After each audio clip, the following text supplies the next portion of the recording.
Cool.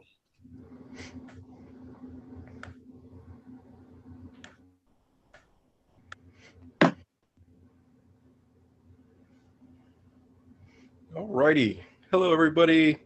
I see some folks starting to pile on in. We'll give just a few seconds here for folks to get in the lobby, and then we'll kick things off. Thank you all for joining us today for another installment of Grow With Us. All right, so I'm seeing we've got participants. Okay, 20 and counting. All right. So I think I'll just go ahead and kind of kick off with my general sort of housekeeping. I'm going to throw some basic things out there as far as the format of the presentation today goes. For anyone who's got any privacy concerns, please do go ahead and turn your camera off because this is being live streamed on YouTube. It's being recorded and it's going to be stored on YouTube as well. So anybody who'd rather not have their likeness show up on a YouTube video, just go ahead and click stop video, and we won't be able to see it. And then just also so everybody knows, this is going to be the basic presenter format where only a handful of us are going to have our mics unmuted and we'll be able to talk. And then the rest of y'all should have your mics muted. So if you have any questions or concerns or comments, please feel free to type those on into the chat. And there'll be a few of us who are keeping our eyes on the chat, and we will kind of get those questions out there for you. And so, again, thank you all for joining us for another installment of Grow With Us, brought to you by Dallas Public Library Seed Library and the Dallas Environmental Quality and Sustainability.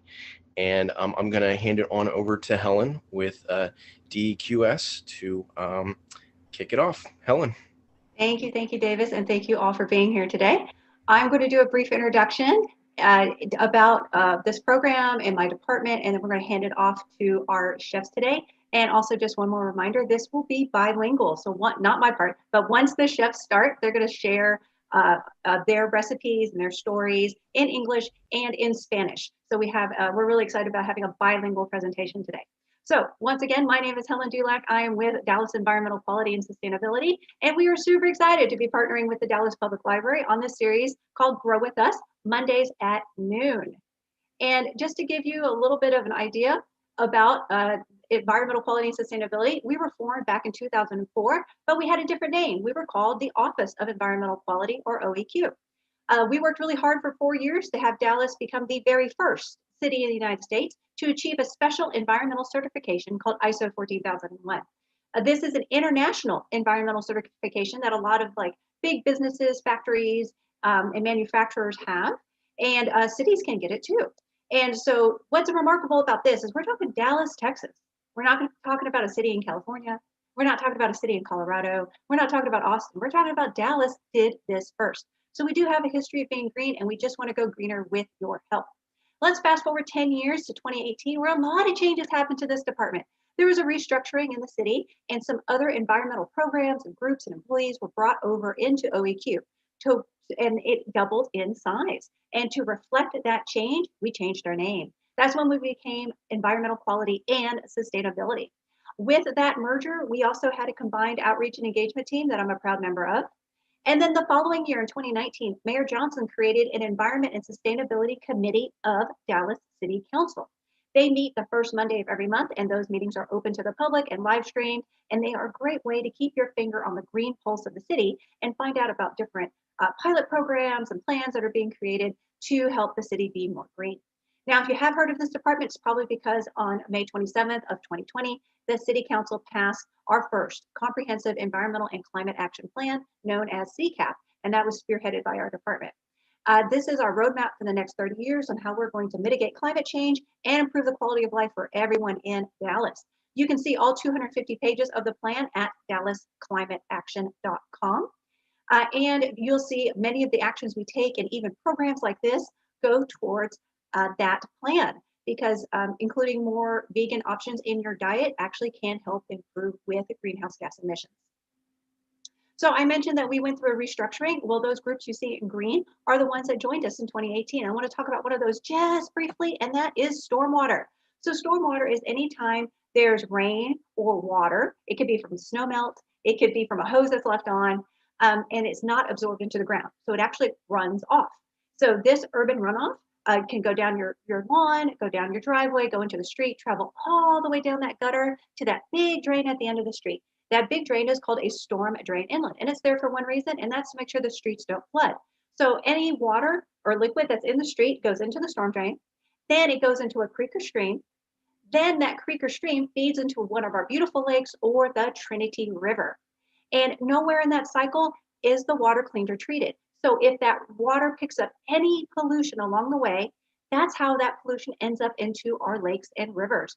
So if it picks up litter, if it picks up automotive fluids from leaking vehicles, if it picks up bacteria that was left in pet waste that wasn't picked up, or if it picks up like leaves or grass clippings from when you mow your yard, that's how those things get into our lakes and rivers. So please be mindful about what you're doing outside, and these little actions can help improve water quality for us, all the people along the Trinity, and even the Gulf of Mexico, because pollution from our homes, from our neighborhoods, from our city can actually end up with the dolphins in the Gulf of Mexico.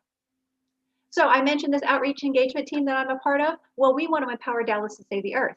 And we do that by virtual presentations like this and in person, especially as things are opening up. If you have an HOA or club or organization based in Dallas, we can present to your group for free virtually. And also we have a lot of materials for students anywhere from K to college. We also can participate in your virtual seminars, activities, and events. And if you ask us to talk, what do we talk about? Well, we have environmental topics from A to Z, all the way from air quality to zero waste. We also host some of our own events. A big one we have coming up in April is the Climate Change Symposium. Follow us on social media to learn more about that, or go to our website, sign up for our newsletter, and you can get notified about that. And also this fall, we will have the WaterWise Landscape Tour, which will show you how to have a beautiful landscape without using a lot of water by using these special plants and native plants. So can you get all this information? Well, the first stop is our website, greendallas.net. Also follow us on social media. We are Green Dallas TX on Facebook and at Green Dallas on Twitter and Instagram. Also, you can send us an email. If you ever need to reach me or anybody on my team, if you have any questions, send an email to greendallas@dallascityhall.com, and we will respond to you quickly. And also, if you want to invite us to participate in a virtual event or in person as we open up, or you want to sign up for that newsletter, go to greendallas.net, and that's where you'll get all that information. And so now I'm really excited to switch over to our chefs today. We are privileged to have two of the main chefs with Latinx and Feed the Revolution. And I'm going to let them take it away and introduce themselves. Thank you, Helen. Thanks for all the information about Green Dallas. Thank you guys for partnering with us. I cannot tell you guys how excited we are to show you guys some of our recipes. I've already seen a few questions about, dairy substitutes. So it's exciting to see that people are willing and excited to introduce veganism into their diet. I'm Molly Pharisee. I am one of the head chefs with Latinx Dallas, also one of the volunteer coordinators. And Leo? Leo Gonzalez. I'm one of the chefs with Feed the Revolution and also an organizer with Latinx. And, thank you for giving us this space and this awesome opportunity to share some vegan cuisine. Mm-hmm. And I wanted to go ahead and just let you guys know a little bit about Latinx Dallas. If you guys are familiar with us and follow us often, welcome. Thank you guys for joining. It's wonderful to have familiar names in here. But if you're not familiar with us yet, Latinx Dallas is a collective of individuals, and we focus on bringing out people to volunteer organizations. We focus on community outreach and community building, especially with the Latino and BIPOC communities. And one of our initiatives, which is this one that we've been doing since August of last year. Since August of last year is Feed the Revolution. So Feed the Revolution is an initiative within Latinx Dallas in which we cook for volunteers of plenty of volunteer events around town. One of those and one of our biggest partners is Oak Cliff Veggie Project. Oak Cliff Veggie Project provides veggies, fresh veggies to our community. No ID required, and they also set up community gardens. And so we have a garden coming where we're going to start pulling veggies from, which we're very excited about.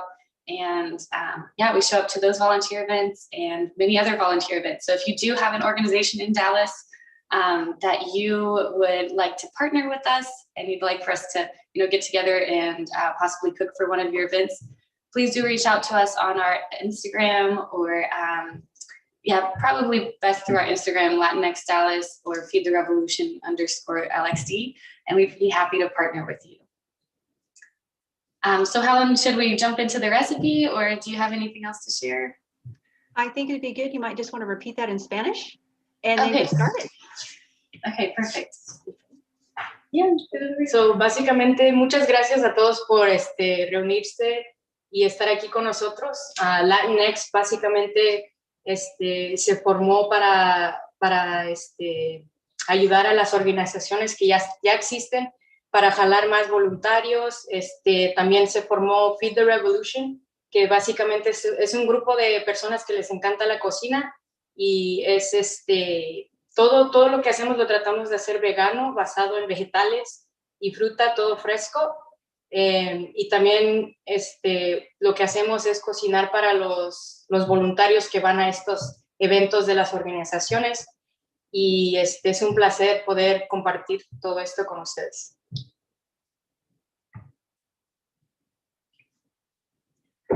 Ok, perfect. Hablo también un poquito de español, pero quiero introducirme.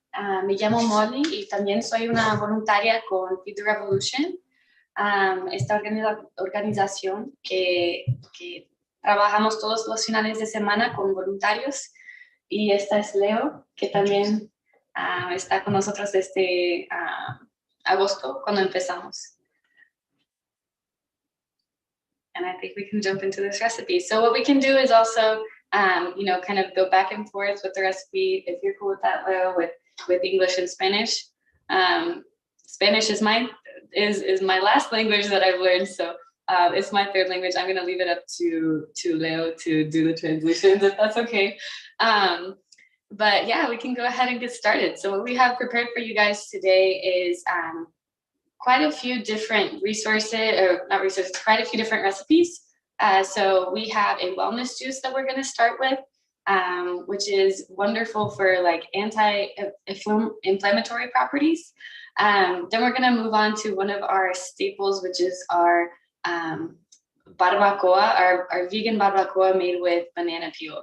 And so we're really excited to bring this recipe because we're going to also show 2 different ways in which you can use it.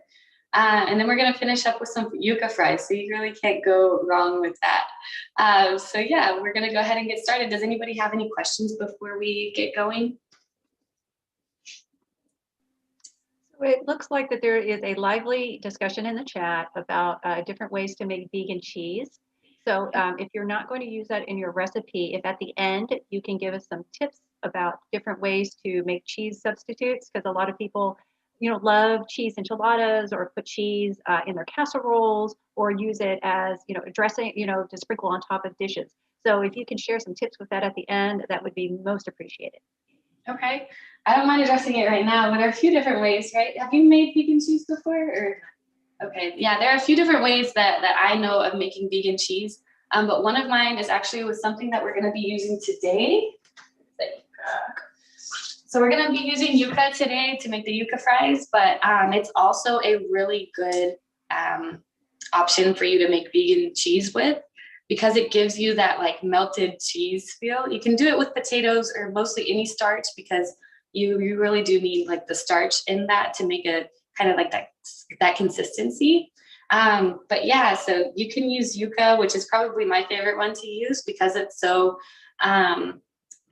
like mellow with its flavors. Potato you can use as well. I've seen plenty of potato used as like potato queso and all that kind of stuff. But if you do want a structure with it, I think that yuca is one of my favorite ones to use for that.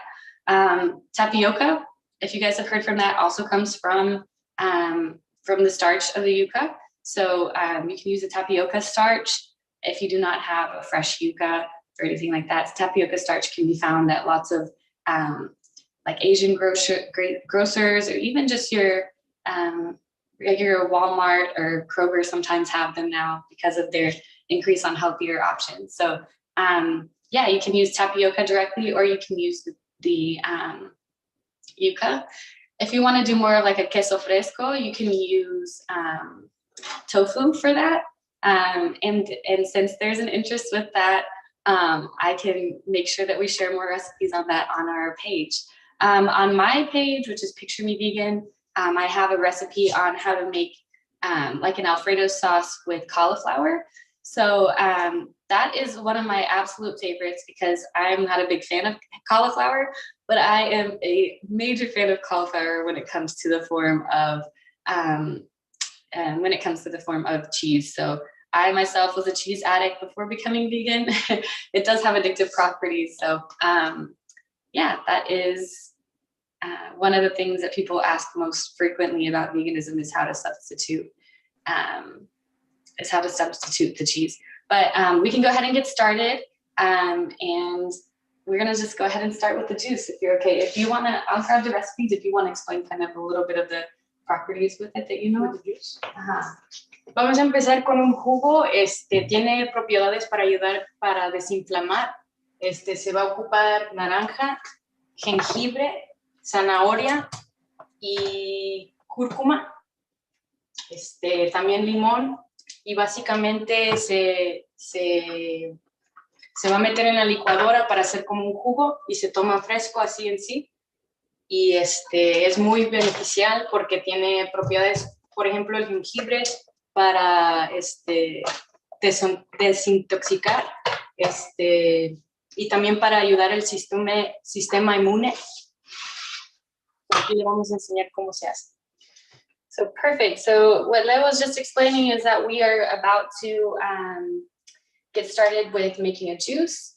This juice is going to be made with carrots. It's going to also have lemons, some turmeric.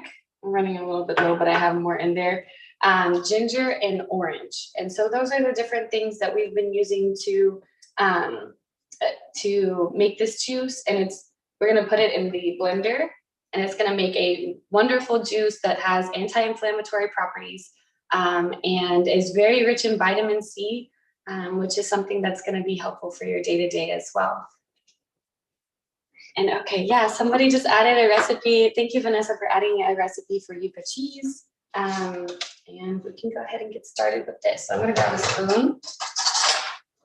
So with ginger, to peel the ginger, I usually use a spoon because it's pretty safe to do so. You can use a potato peeler or anything like that if you prefer. I just go ahead and use the spoon for that. And while I do that, Leo, do you want to start opening some oranges? Yeah. So I want to ask who has any juices that they really like to make, if there's anything that you guys like to make on your own as far as juices, because this is one of my absolute favorites. But it is also coming up on the springtime, and so you guys get to play around, have fun with the different options that we have.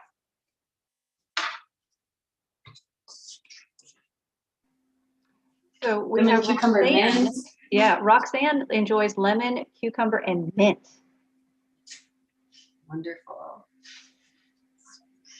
I also think it's interesting how you're creating a juice and it's actually like not as fruit based as like some of us might be used to, that you're getting those vegetables in there. Yeah, absolutely. Especially with the carrots, it's a really good thing to add into juices. So it's not overpowering with its flavor. And the good thing is we're adding it to citruses, which are already pretty strong with their flavors. So yeah. Would you like to add a second one? Is there a second one over there? Okay. What anybody else have any that they like to make? Well, we didn't, no, but we have somebody is asking about ideas to use parsley. Have you ever juiced parsley? Yeah. Parsley is really good. You can use it in juices actually as well. Parsley is really good for you. You can also put it in Italian dishes. Parsley is really good for Italian dishes. You can add it to like a bruschetta, which is really delicious. What else? I'm trying to think. So Yvonne says she likes to blend her parsley with tomato juice. And then we also have Omar enjoys mango, cucumber, and mint. Now that sounds like a taste party right there. Absolutely. With parsley, you can also make a tabbouleh, which is absolutely delicious. You've used that with some mint. I'm just cutting up into like some chunkier pieces. I don't want to cut that much up, but just probably like that much right there. And that's what I'm going to use as far as ginger and the juice. And I'm throwing it directly into the blender. And then I'm also just going to cut the, it's running away from me, the carrots up into like smaller pieces.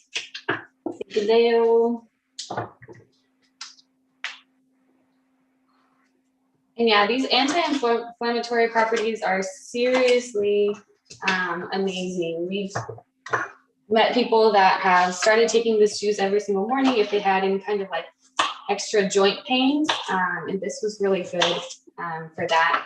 When we think about food, we always want to think about it as, you know, what keeps our body going, what keeps our body alive. And our connection to food allows us to know more about ourselves too. So the more in tune you become with your body, the more in tune you become with yourself, and the more in tune you become with nature as well. So get to know the foods that are good for you. I can only recommend recipes. I'm not a nutritionist to tell you exactly what you need as far as, you know, your own vitamins, your own iron. Everybody has different needs. So definitely, you know, check in with a nutritionist, see what kinds of things that you need, and hopefully we can provide some awesome recipes for you to, you know, supplement your nutritional needs. So I'm adding in the oranges now. Just splitting them up a little bit. And then, did we have any other juices anybody likes? I know that one of my favorites is watermelon and basil is a really good juice. And so is pineapple and mint. That's actually a really good one as well. Oh, that Really does sound good. delicious. We did have Grace enjoys spinach, strawberries, a little bit of water, and frozen banana. Thank you. So like more like a smoothie, that sounds really good. Yeah, so I like to put also like a papaya with bananas is really good. And you can add like an almond milk to that, which is super delicious. Use this one. I'm gonna cut this one up for you. So Molly, are these recipes going to be shared with our participants? Or are you going to have these on your Instagram page? Yes, so we're going to post these on our Instagram page for Feed the Revolution _LXD. Hopefully they can be up by tomorrow. So if you guys would want to make these recipes, you can check them out there. And yeah, and we will have plenty of other recipes as well to share with you guys throughout the rest of the year. We have a lot of things that are in the making right now. So excited to share all of the different things that we do have going on. We'll be sharing a video each month as far as a recipe. And what that also allows us to do is highlight community members. We have wonderful volunteers that have been with us, you know, helping us cook in the kitchen every single weekend. We have a recipe book that is coming too. So that look forward for that probably towards the end of May.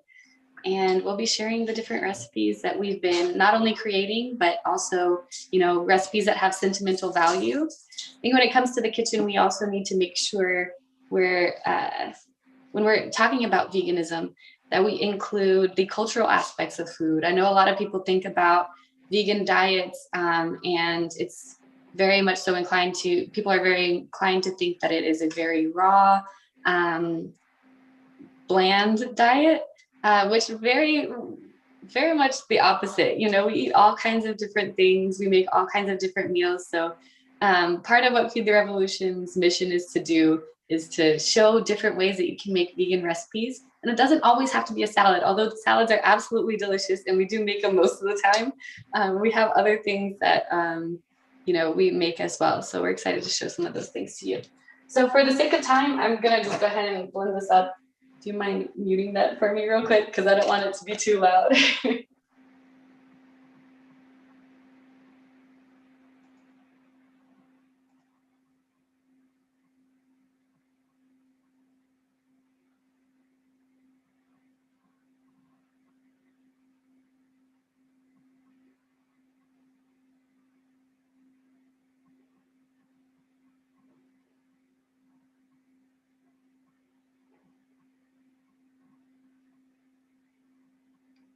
And while they're making the juice, just a reminder that if you have any questions, to please add those into the chat, and we will share. We will make sure and share those with Molly and Yolo. And it looks like we. Of course, I forgot to add water, so we're gonna add like a cup of water in there and blend again.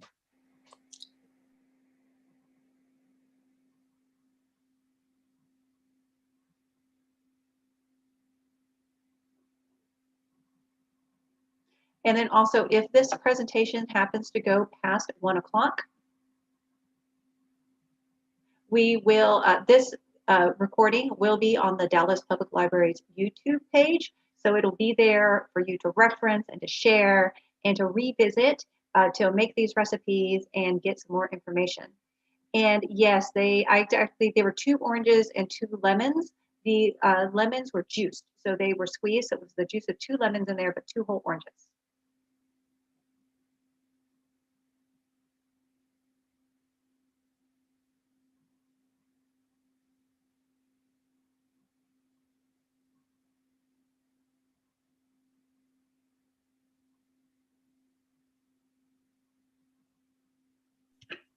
Okay, so push this back here, or push this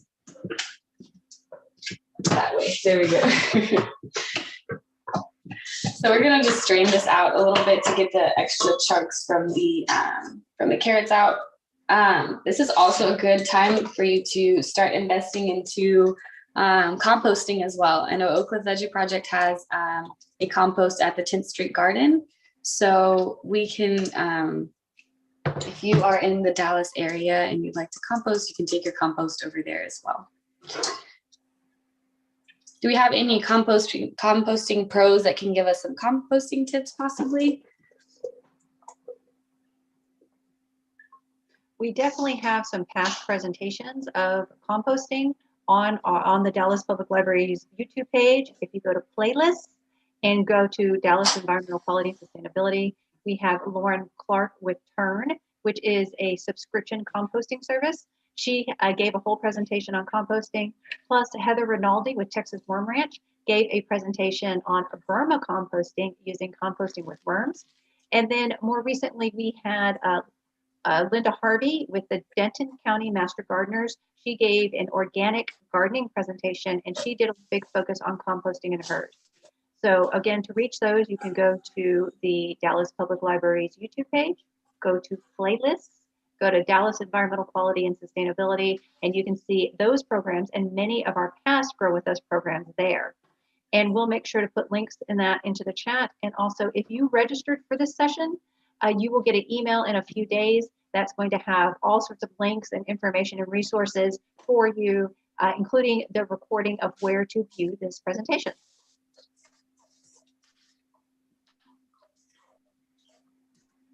Great, so we are just straining the just the chunkiness out of it, and we got a beautiful juice right here going. As you guys can see, we'll put it in a cup so you guys can see it as well.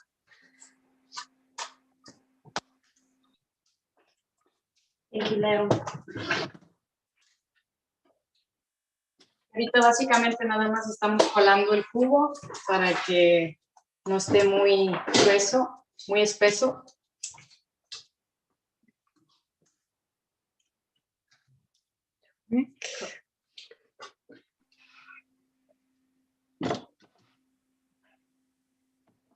The rest of the turmeric that we have in here should be enough. So I'm just gonna go ahead and add that turmeric. We have probably like a teaspoon would be good. If you guys have a teaspoon of turmeric, add that in there. I will just use the spoon to mix it in at the very end. You can add it at any step, but this is a really good juice for the summertime, for your morning time, to start your morning out right. So that's what it ends up looking like. Absolutely awesome. And the good thing about this too is that we'll be using pepper in the recipe, and pepper brings out the properties of turmeric. Turmeric, from studies that I've seen before, it increases your longevity and your livelihood. So if you guys can drink or eat something with turmeric, you can make turmeric lattes, all kinds of different things like that. Get creative, but definitely worth adding it to your diet. So I'll put this aside right now, and we'll go ahead and get started with our barbacoa. We pull this back up just one moment, and we can see what we've got going right here. Okay. So what we have going right here is just, I'm starting to boil up the water.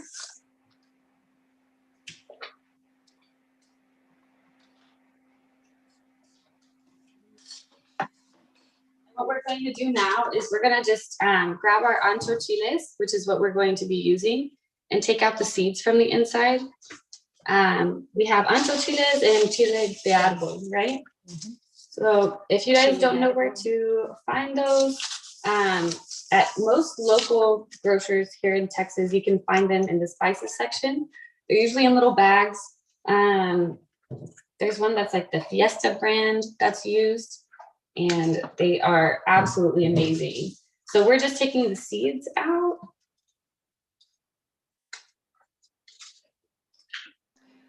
All right, Molly, so going back to the juice, all of that, the fiber or those chunks you talked about, are those edible, and have you ever eaten them, or have you ever tried to use that leftover fibrous material to make something else?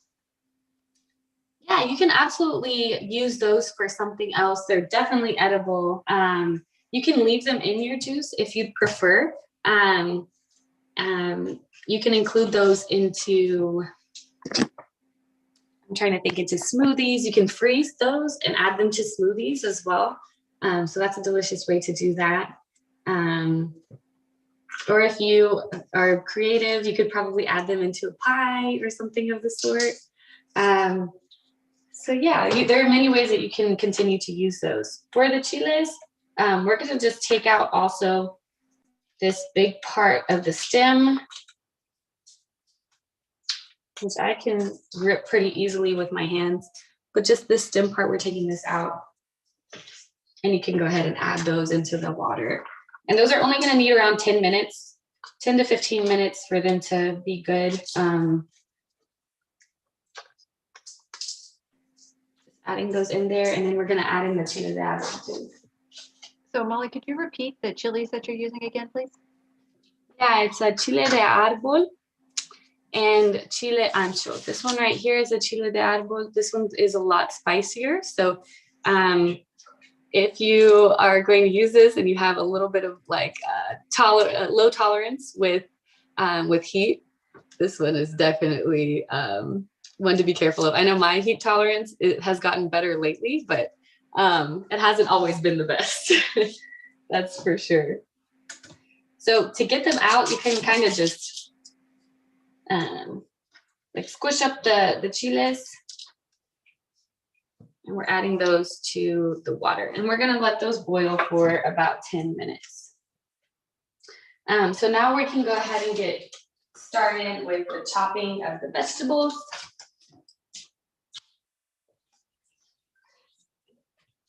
Ahorita básicamente nada más le agregamos 2 chiles, el chile ancho, le sacamos las semillas, también le agregamos el chile de árbol, que es un poco más picante. Así que si no come picoso, le recomendaría que nada más usara poco, o si no quiere, no lo tiene que incluir tampoco. Pero los vamos a hervir como por 10-15 minutos y después moler para hacer un tipo de marinado.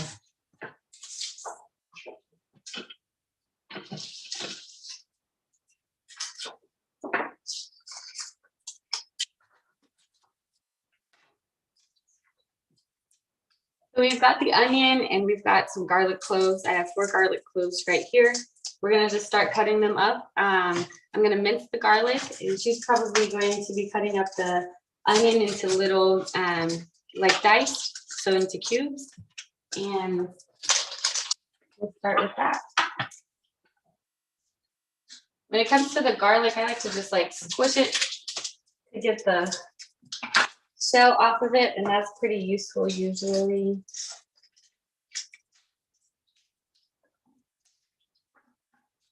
Fresh garlic is definitely, the way to go, but if you prefer to use garlic powder, you can use that as well. It's all about what we have in our kitchens, and so, we are very resourceful with what we can have. We can make the same recipe 1,000 different ways, but I choose to use the fresh garlic because I do know that it also holds more nutritional properties than the dried garlic or the garlic powder.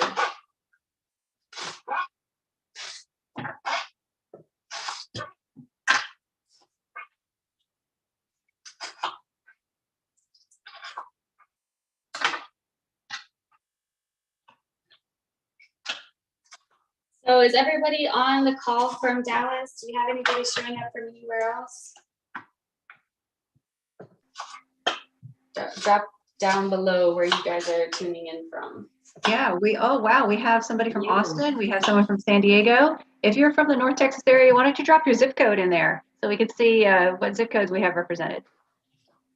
Oh my goodness, Brooklyn, New York, Fort Worth, Kennesaw, Wisconsin. Oh my goodness, awesome. Welcome you guys. Thanks for being here with us today. Oh, we got Arlington. We got a Dallas. Oh, we got some Dallas zip codes. We got 229, 243, 206, 208. Yeah, 040. Oh, we got Flower Mound in the house, Carrollton. We got 75173, 75241. We had some others that went by 7506, 08, a couple from 08. 75220, Nevada, Texas? Nevada, Texas. All right. Oh, hey, Brenda. 75226. I can't believe you guys drew a crowd from all over the United States. Congratulations, Molly. Awesome. Love to see it. All right, so we did get a question. So I'll ask that you add all of this into that pan so we can start frying it up. In the meantime, also, I'm gonna just go ahead and start peeling our yuca. So you have to be very careful while peeling the yuca. So I'm gonna go ahead and show you guys a few tips for that. Yeah, that one's for the banana peel. I'm actually gonna change views, you guys, so that you can see the action happening from above. So give me just 1 second as I figure that out.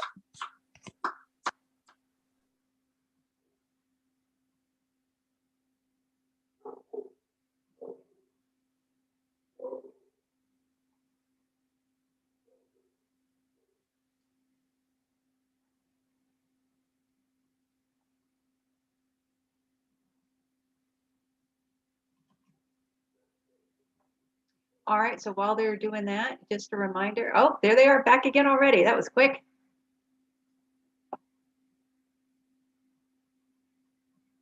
All right, so we can see the onion being chopped and we can see most of your stove. So I'm gonna give you guys this view right here. And I'll also show you guys a little bit as far as the yuca, what you can do to peel it. So I always cut the ends off. Be very careful when you are cutting this. Actually switch spots with you if you don't mind though. Awesome.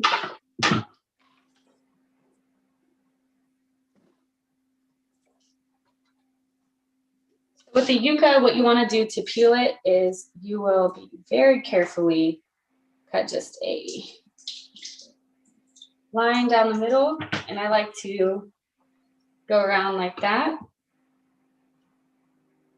and cut kind of lines all the way through.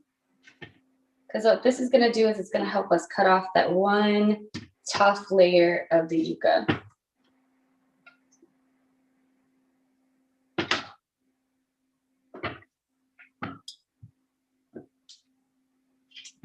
Okay.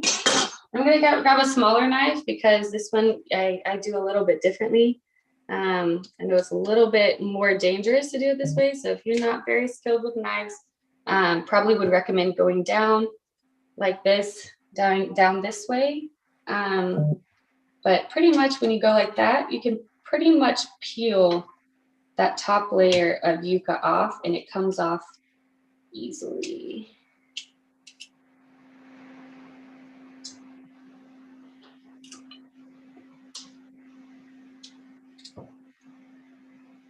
Well, not so easily this time, it seems like. Well, that's because you're live. That's why it's not going to, it's going to be a little harder. Absolutely. So, All right. So, yeah. Okay. Mm-hmm. Yeah. so we did. There. Oh, sorry about that. We did have a question about the seeds you took out of the chilies. Could you use those maybe like when you're cooking other in other meals? You can use the seeds, but I would also be very cautious with that just because they are super, super hot. That's what adds a lot to the spiciness of a meal is if you add the seeds or not. So I would definitely do so, but do so with your own caution, depending on how spicy you're willing to let it go. If you wanted to include the seeds, you're more than welcome to include them in there. But you will have like a spicier meal because of that. Y al sartén ahorita nada más le agregué aceite. Le voy a agregar la cebolla y el ajo que picamos para que saque los sabores antes de agregarle el plátano.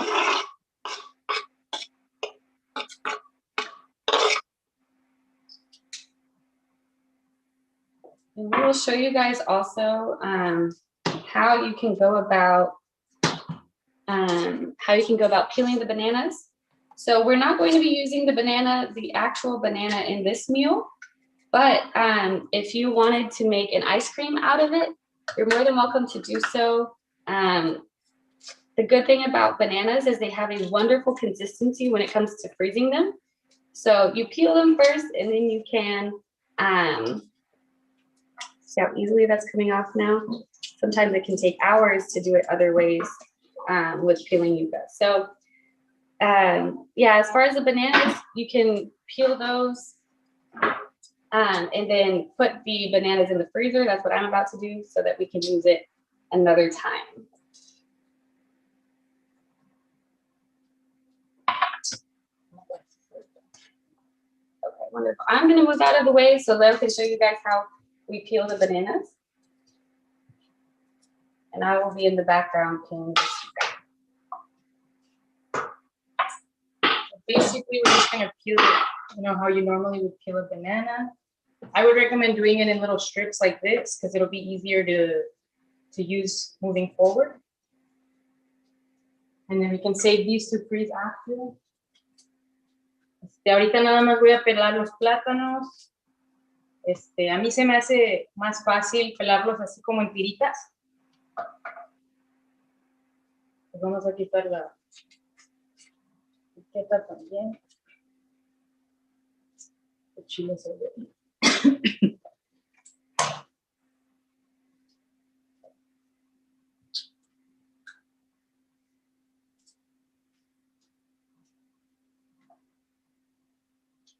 So yeah, once the tunas are ready, after about 10 minutes, you can just turn them off. So Leo did that for us over there.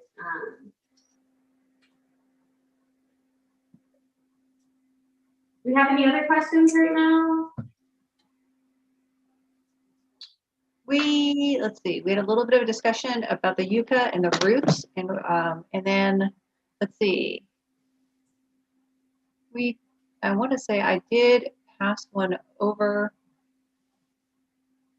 So one thing I had seen before when when we were talking about like the fibrous parts left over from the juice, I have seen some people take sometimes those things and bake it and try to make like crackers out of it. I've seen that definitely with almond, like if you make your own almond milk and you have that leftover almond meal left over.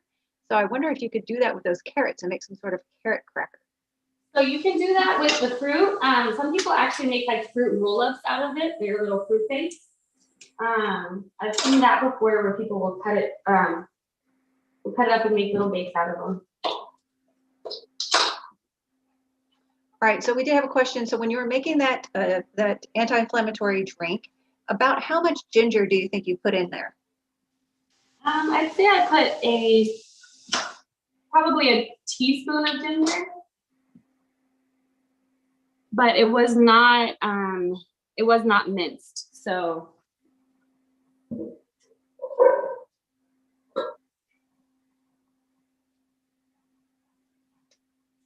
And so how many bananas are we going to use for this barbacoa? And then about how much will that yield?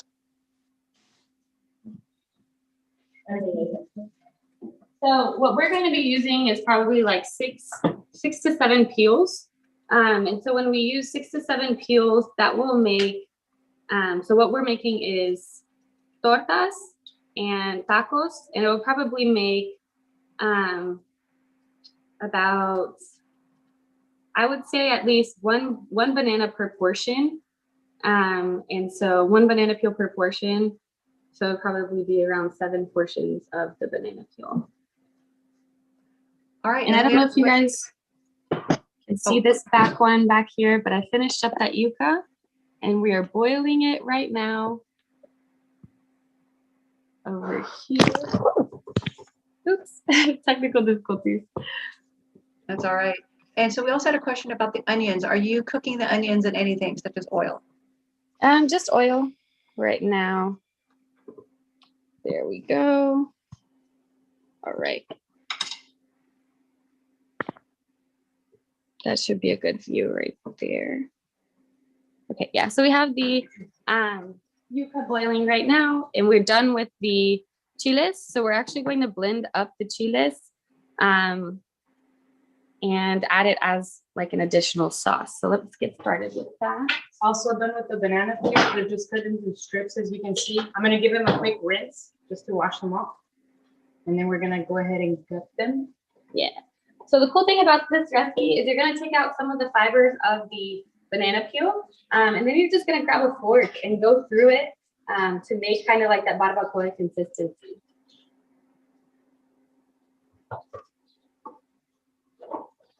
I'm gonna use this little hand blender for the chiles.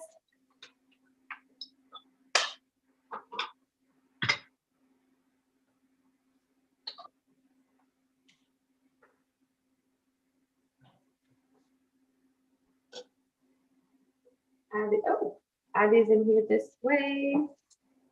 Make sure you get all the water out. So as you guys can see, they've softened up quite a bit just from being in the water. And you have those little chiles de árbol in there. I'm gonna add just a little bit of the water from the cooking. And then I'm going to be adding the oils as probably, I would say, a tablespoon of oil into there. And then we're going to clean up our mess a little bit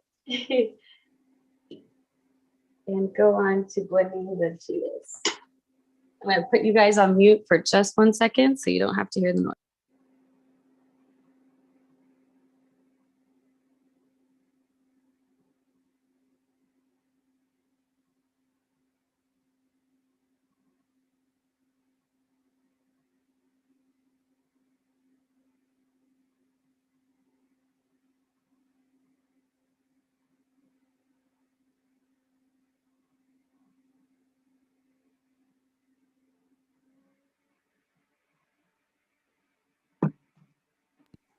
And I would say we added about 3 to 4 tablespoons of water into there. And you see the consistency that it gets? It's that beautiful color and consistency right there.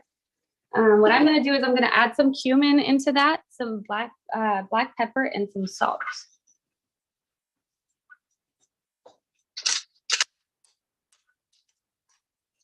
And all of these are really to taste. I kind of like to put around a teaspoon of cumin in there. And so what we're trying to do is not only we're trying to create that barbacoa, like the barbacoa flavor that is, put onto the barbacoa, but also adding to that umami. Umami, for who doesn't know, is kind of like the savory flavor that gives meat its flavors in food. Mix up the onions a little bit. We're gonna add that in just 1 second once you're done with the bananas. And I wanna show you guys what's going on over here with the banana situation. So Leo, if you would like to share what's going on right here. Yeah, basically, we're pretty much gutting the bananas, that extra little part of the skin. Just with a spoon, it's pretty simple. You don't have to press too much, put too much pressure on it. It pretty much just slides off. Awesome.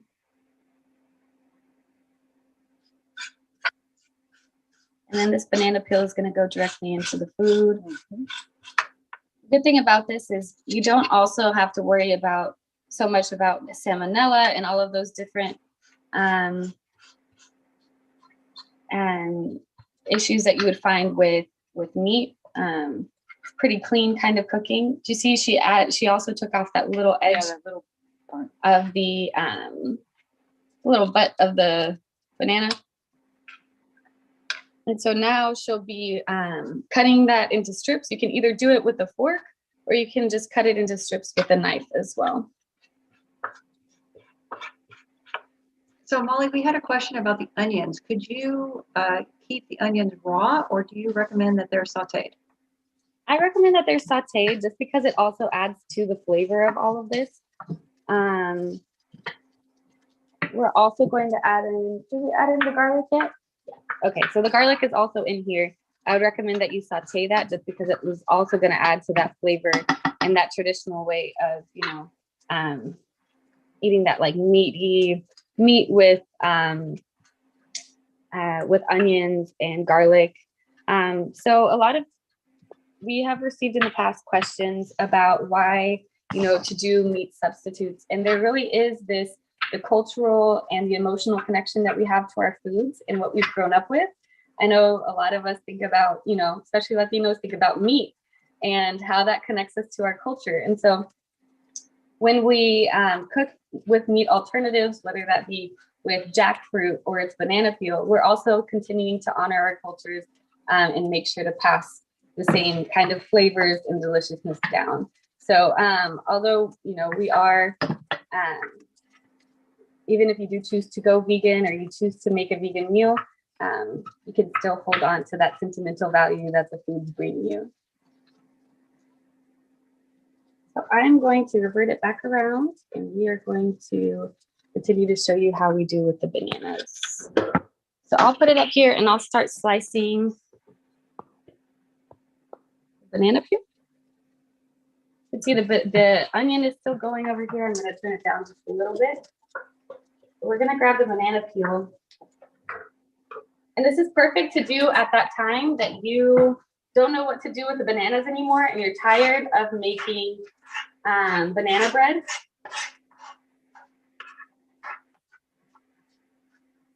So just going in with a fork and breaking it up.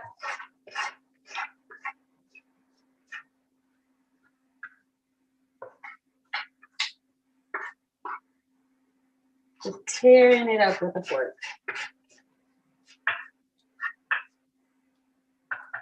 I'm just going to do the same thing.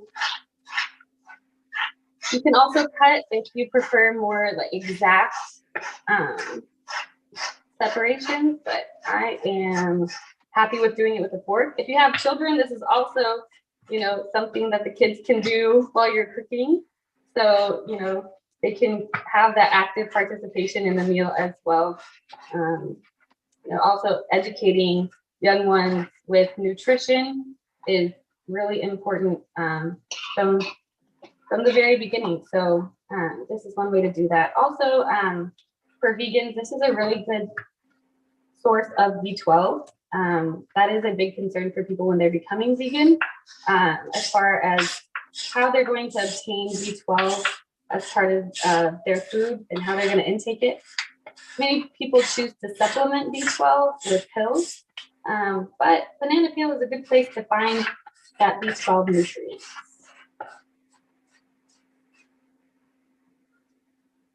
And Molly, when you made the chile sauce, you did not remove the skins from the chiles, correct? After you boiled them, you put them whole into that container and then blended them with water. Yeah, so with the dried chiles, we won't remove the top skin because it's pretty much all dried together. So yeah, just blended it all together and made some deliciousness out of that. And I can tell everybody that I've enjoyed this banana peel barbacoa before, so I can give you, and I am not vegan, and I thought I loved it. It was delicious. I went back for seconds, and it is fantastic. I thought it was also really neat for me to know that I was eating banana peels. We don't typically eat banana peels, and of course they are edible. I've seen other animals eat them and things like that. And then for me, it was also super fun to be able to eat the entire part of a fruit and have less waste. Yeah, and definitely continue to, from this, take that experience and, move it on to other things as well. I've seen watermelon peel used with other vegetables sauteed. That's another thing that you can do. When we're thinking about our foods, just really thinking about how we can use the entirety of the food. And that helps us also with our waste and the effects that we have that on the world around us. If you don't want to use banana peel for your barbacoa and you prefer to, continue using meat, that's fine. You can use the banana peel for other things as well. Banana peel you can also put back into your plants. So if you have a garden, you can add these into a little spray container with water, let it sit for a few days, and that's going to add to like extra potassium into the soil. I myself don't have the best green thumb, but a lot of people do. And so if you do, definitely go ahead and include that into your plants. So as you guys see, it does start to turn brown. That is okay. You can also freeze your banana peels and use them later. They're going to be turning brown, but that is totally all right. So I'm going to go ahead and I'm just going to chop them one time so they're not as big.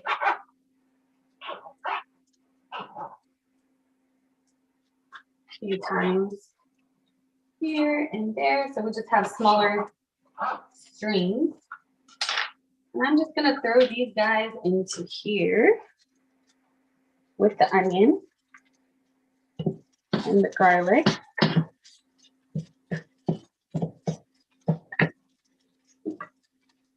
I'll add a little bit more oil at this point, another tablespoon.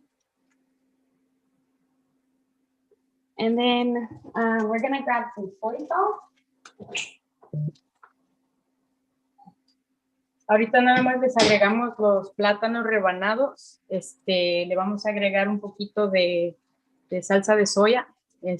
So nada más en el sartén. Ahorita está la cebolla, el ajo, el aceite, el plátano y... So this is my soy sauce, the big container of soy sauce. But I use it enough because it does also add that salty flavor that you usually find. 3, 4, about 5 tablespoons of that. We can add that into there.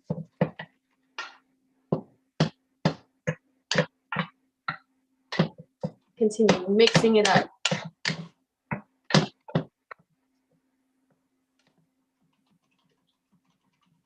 And so I'm also going to add the chile sauce into here.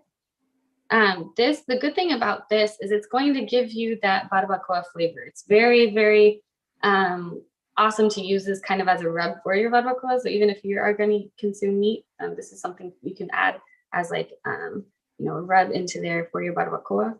So I'm going to match what I just put of that, which is about a cup, or just under a cup, 3/4 of a cup. And I'm going to match the same amount of water in there. Ahorita le agregó la salsa o la marinada que hicimos con los chiles. Fue como 3/4 de una taza y le va a agregar 3/4 de agua para darle ese sabor a un poquito de humo y también para agregarle el sabor a barbacoa. So it looks pretty liquidy right now, but it's going to reduce. That water is going to continue to reduce. I know we are at time for 1 o'clock, so if you guys want to continue staying on, we'll probably be done in about 20 minutes.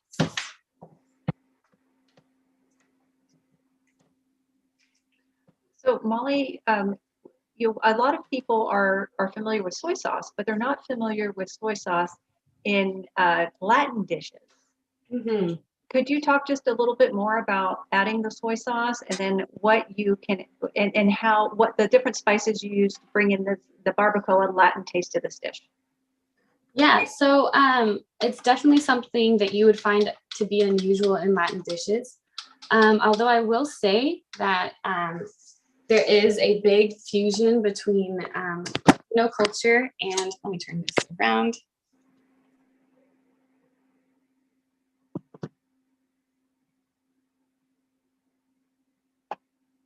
Oh, you're muted, Molly. There we go. So there is a very big Asian population in Latin America as well. So in Latin America, you can find multiple fusions between Asian and Latino or Hispanic dishes. But also further than that, this is just something that is an addition about veganism. So veganism will try to find creative ways to create the flavors that we're so very used to. And so the soy sauce right here is really used in that way, where we're getting the flavors that we're kind of used to, that will give kind of that umami, the savory flavors to our meat, or to our, in this case, a banana peel. Sometimes it's used on steaks as well. Soy sauce is used to just increase that flavor. So yeah, this is something that's been used in multiple different kinds of cuisines throughout the past few decades for sure. And definitely one of the staples of veganism is soy sauce. In the same way as tofu is to, you know, creating dishes, and we've now incorporated tofu into multiple different kinds of dishes. Same thing goes for soy sauce. If you have a soy allergy, I know that there are other alternatives. You can use, what is that other one called? Yeah, liquid aminos. So that's a good substitute for that. Do we have any other questions going right now?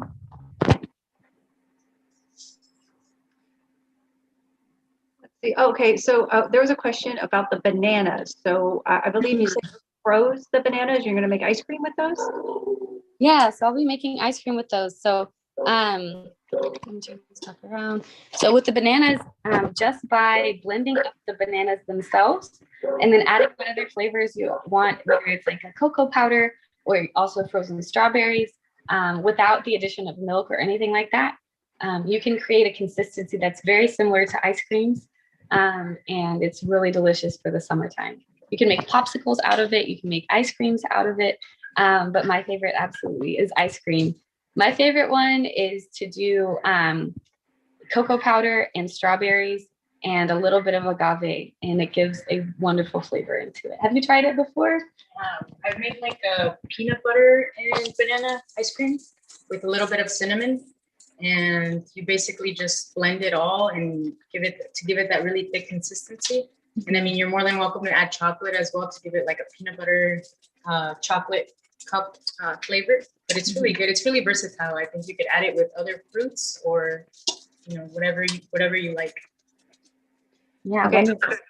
Let me give you guys. Yeah, that sounds delicious. Doing it like with peanut butter and chocolate. Now, I can also tell you that I have enjoyed the Feed the Revolution banana pudding that you have made before too. So that's another option you can use for your bananas. Mm-hmm.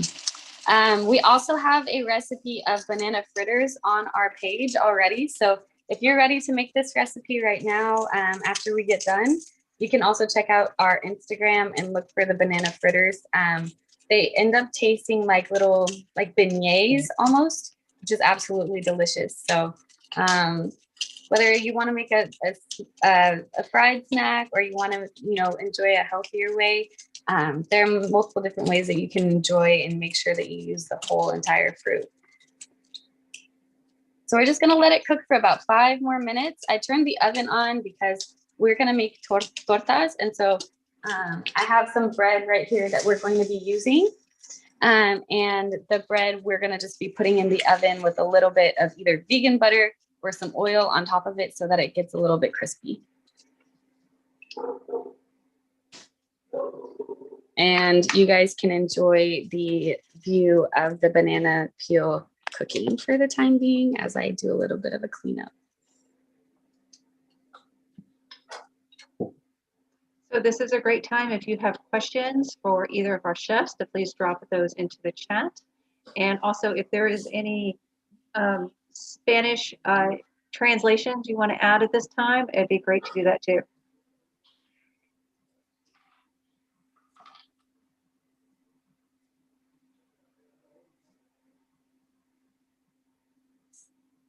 Do you have any questions? I'm curious to know if anybody else has tried banana peel in anything before. Yeah, so if you've had banana peel, please share how you've had it. I can say that I've had this exact same dish from Feed the Revolution, and it was absolutely delicious. We didn't really believe it was banana peel as we were eating it, because it did have that meat-like consistency to it, and it doesn't look like banana peel after it's been cooked down. Now, we did have a question if the barbacoa will be quote-unquote stiff enough to eat with corn tortillas. With what? Sorry. To eat with corn tortillas, like will it be stiff, quote-unquote stiff enough, or is it going to be too mushy? I guess that's the concern, is that this might come out to be mushy. So no, it actually holds its firmness if you don't cook it for too long. So we're actually going to be adding it to tacos as well. That's the other format that we're going to be using. I'm just cutting up some lettuce right now to add into the torta.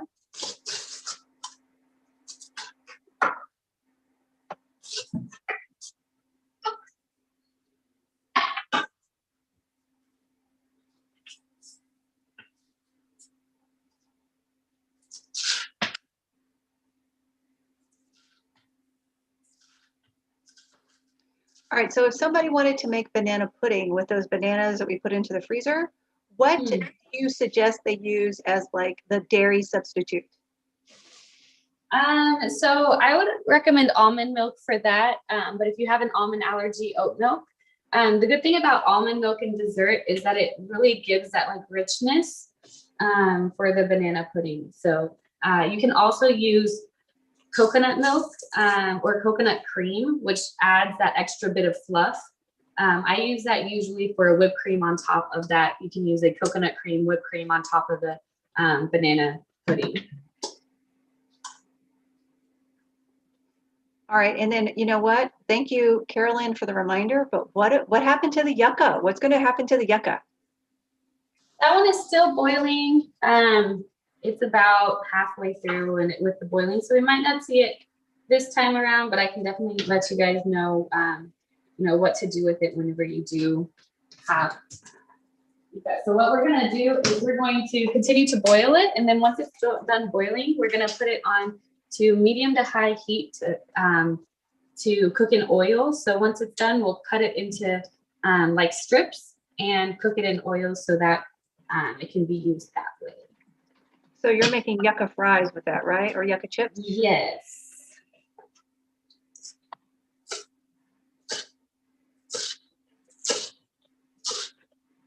And I'm adding some cilantro too on the side because that's going to be really delicious on top. We're kind of putting the toppings together for what we can make.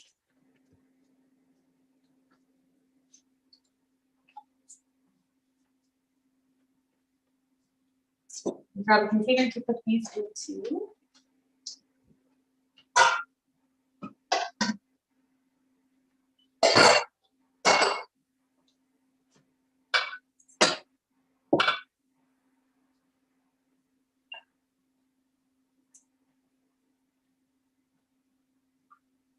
And again, if you guys have any community organizations that you'd like to partner with us with, do let us know, reach out to us, and we'd be happy to cook for your next event.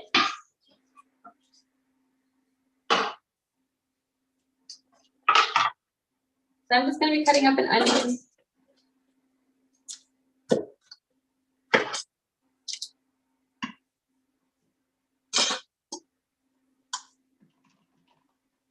As you guys can see, the barbacoa is cooking up very, very nicely.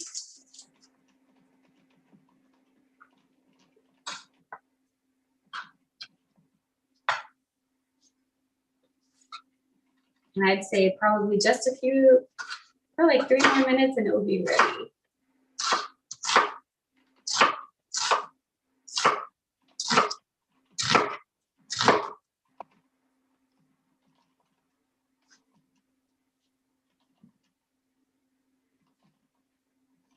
I also have a tomato here that we're just going to be using also for the topping of it.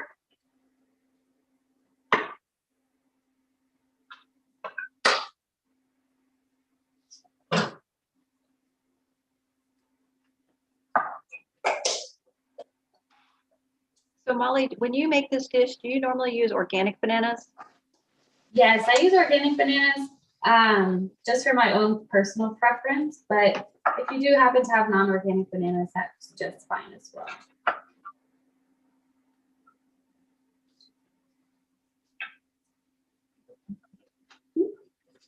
And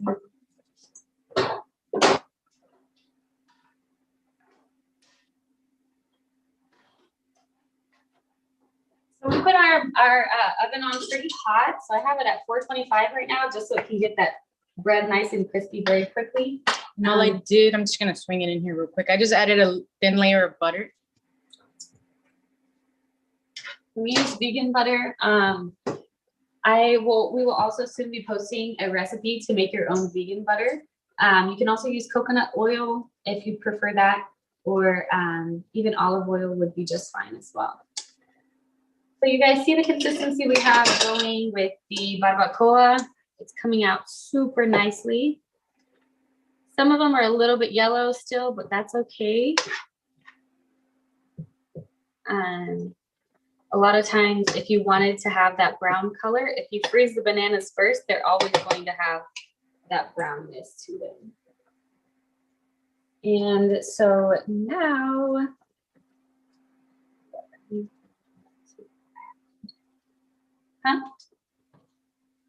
perfect, yes. So we've got pretty much everything cut up and prepared that we're going to be adding to the tortas. I also like to use vegan mayo on our tortas. Torta is, this is just a sandwich, and so you can add mayo to it. I like to add some lettuce, onion, tomato, but go ahead and be creative and add whatever is in your fridge that you really like. You can add cucumber if you like that. We added some cilantro in here too, but you can add multiple different things. Oh, that's looking delicious. I bet it smells even better. How about a Spanish update? Ahorita nada más estamos esperando que se reduzca un poco más la barbacoa y también que la cáscara se haga un poquito más oscura para darle ese color y la textura también más parecida a la barbacoa. Rebanamos un poco de lechuga, cilantro, cebolla y jitomate para las tortas. También vamos a hacer tacos y pues nada, esperando que agarre ese sabor. So also, I forgot to add salt at the beginning, but this is still a really good time to do that. Remember that the pepper that's in here also is going to activate the turmeric in the juice. And so if you have both of these together, not only are they very enjoyable together, but it's going to give you those additional properties of the turmeric when you add the black pepper.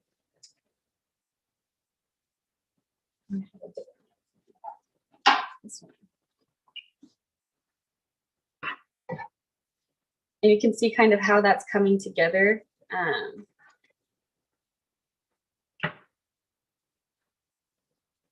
Really, really nice. Extra saucy too.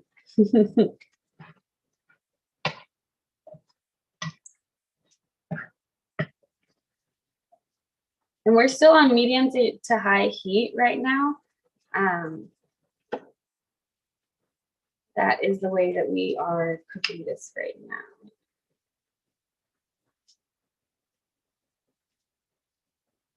Just make sure to keep an eye on the bread in the oven because before you know it, it can be a dark brown and turn all kinds of colors. So just make sure to keep an eye on the bread because we do have a pretty hot oven going. Check on the yuca.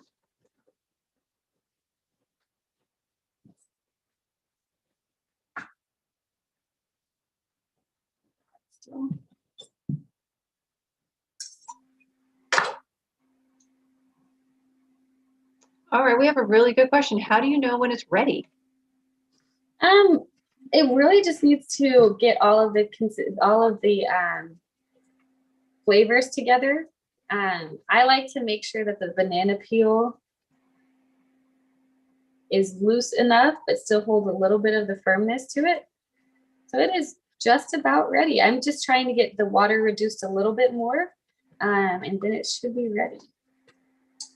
All right, and what if you have it cook a little bit longer, will it turn mushy?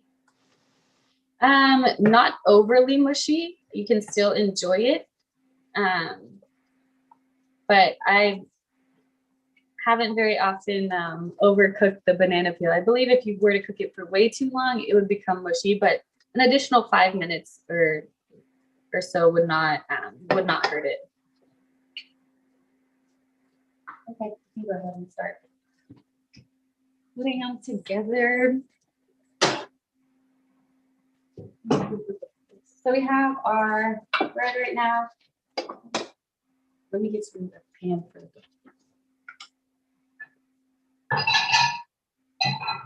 yeah, I don't have a command. Okay. So this one is ready. On this other side, Leo is going to be making some tortillas or just heating up some tortillas. In the back, you still see the yuca going. Gonna let the pan heat up a little bit. And I can pull it back over here to me and I'm gonna start putting the sandwiches together. So I will be grabbing some. This one's not a homemade vegan mayo, but you can definitely easily make a homemade vegan mayo.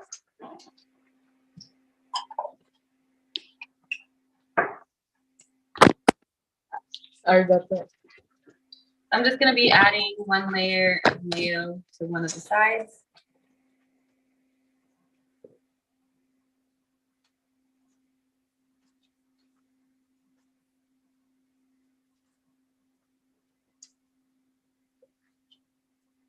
And Leo and I are going to be eating very good today, so I'm really excited about this. That's the best part of doing it. Ahorita vamos a asamblear las tortas. Nada más tostamos el pan con un poco de mantequilla vegana. También puedo usar aceite de olivo o aceite de coco. Le está agregando también mayonesa vegana, que también se puede hacer con otros ingredientes si lo quiere hacer usted. Podemos poner una receta en nuestro Instagram después, pero por ahora es una que compramos. Le va a agregar jitomate y todos los vegetales que picamos.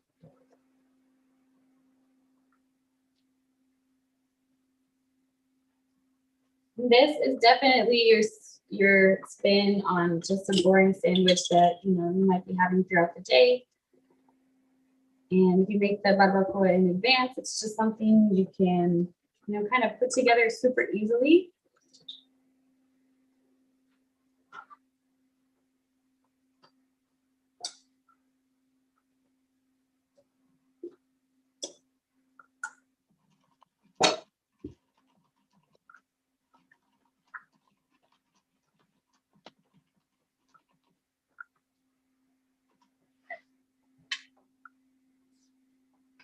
It looks like it's reduced really well. I still like to keep that little bit of sauce with it, so it looks just saucy enough. I'm going to turn this off and we're going to go ahead and add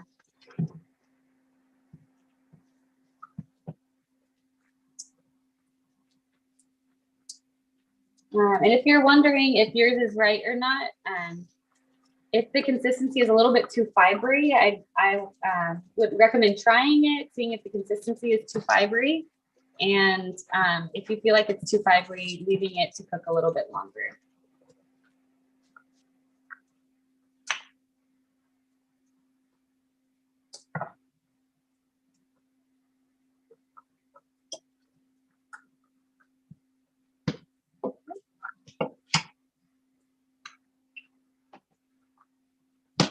Let off the heat. Just over there. Yeah. So back, Leo is heating up the tortillas right now. Switch the view over. I added a little bit of oil just so that it would give it a little better texture as well and flavor. Flip them.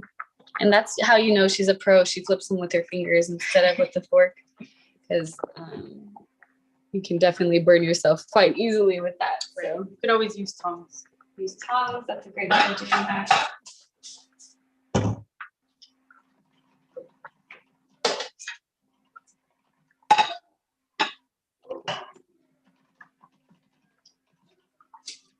So I'm going to go ahead and add that little bit of cilantro in here. And don't be shy with the cilantro. It's a good flavor.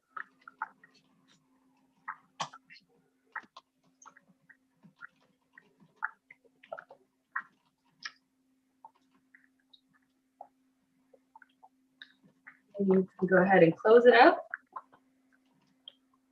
And I'll bring it to you guys to see the final product.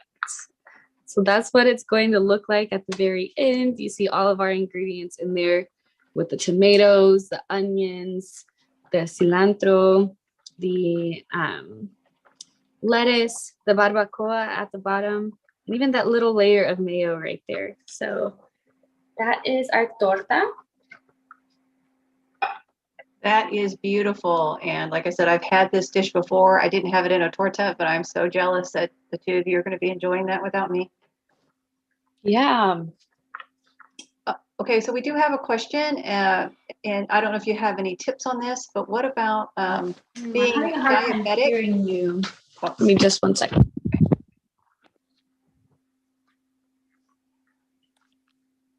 Can you say that again, Helen? Yes. Do you have any tips or resources that maybe someone who is diabetic and wants to be vegan could get some information? Because, you know, banana peels might be a little high in sugar for some diabetics.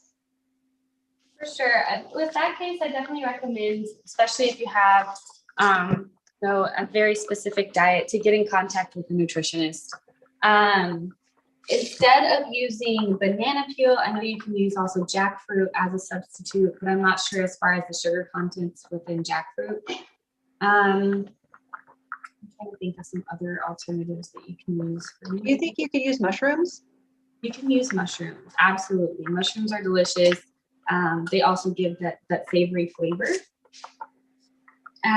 You can also use even seitan. Seitan is the meat that's made out of wheat protein. And so there are plenty of recipes online as to how to make seitan. It's really easy, or you can buy it at some more like health specific stores like Sprouts, I know has it, and Whole Foods will have it as well. But I definitely recommend making it because it is quite easy to make with the seitan. It's just with the wheat flour and some water, and you turn that into a different kind of meat substitute. But that would not be gluten-free, although it does remove quite a bit amount of the gluten when you're washing it. It's not gluten-free, so if there are any gluten allergies, I'd probably still stay away from the seitan. All right, do you think we're going to be able to see one of these with the tortilla? Yeah, we got the tortilla coming right now. Got one ready. Personally, I like them a little crispy, so they got a little spots, but it really just depends on how you like them. If you like them a little bit softer, just, you know, put them in the pan for a little bit less time.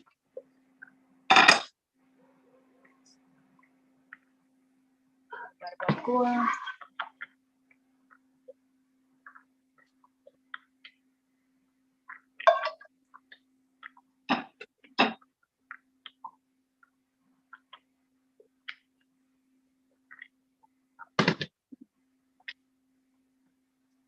chop up some cebolla and cilantro for the topping.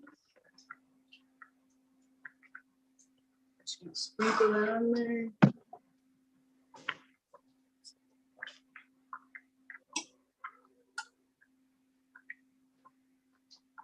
You can't have tacos without cilantro.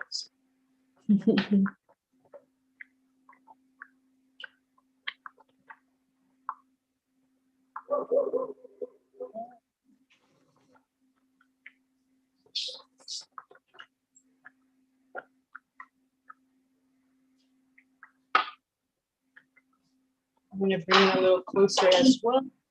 So you can see the consistency is really well. It's not going to, you know, tear through the tortilla either. It holds very well. And there we go, you guys. You've got your 2 different kinds. And your juice going on there.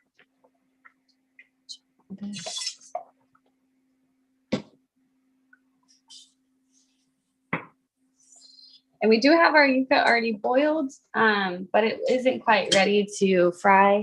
So we can add the recipe for that also on our Instagram to show you guys. Thank you guys so much for watching. Do you guys have any questions? All right, you're actually getting some applause, like people have turned on their cameras and they're giving you the big old claps. So you guys did fantastic. Thank you so much for sharing this and giving us a new twist on eating peels. If there's something you'd like to, if you want to share your social media again, maybe mention some of the places you're going to be at and some of the groups that you help out. And again, mention about like if someone wants to contact you, how they can do that.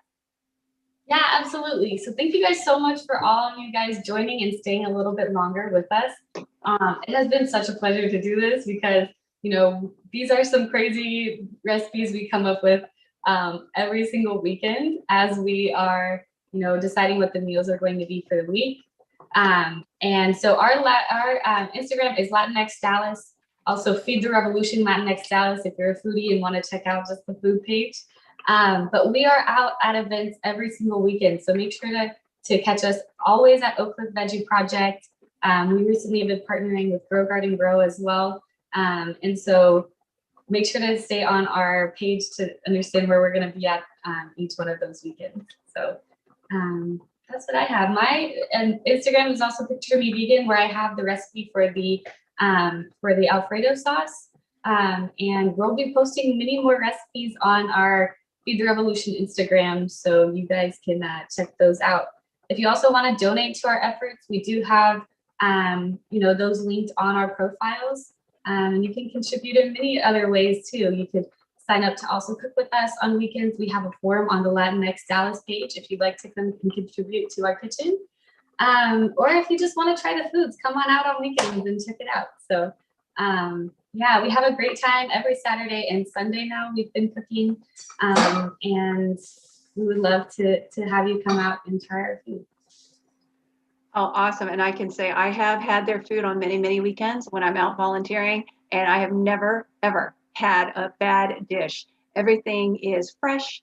Everything is just neat and exciting. And it's wonderful to see people in the community helping others in the community. So the whole premise of Feed the Revolution is out there.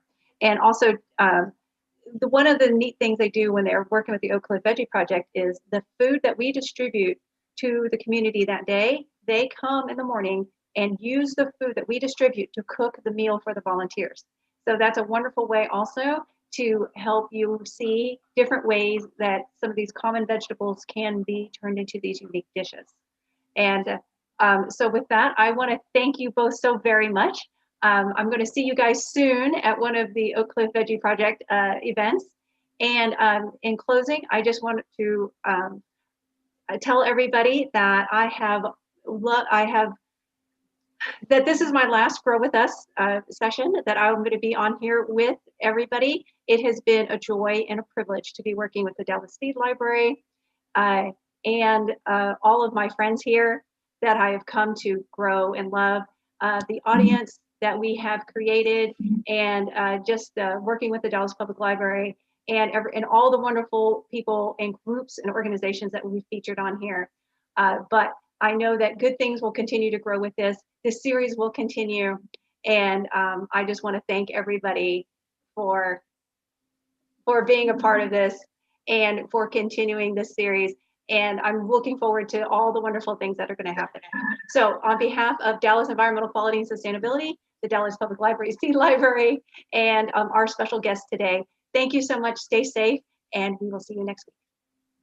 Thank you all so much. You all take care. Thank you so much. Adiós, muchas gracias. Adiós. Gracias a todos.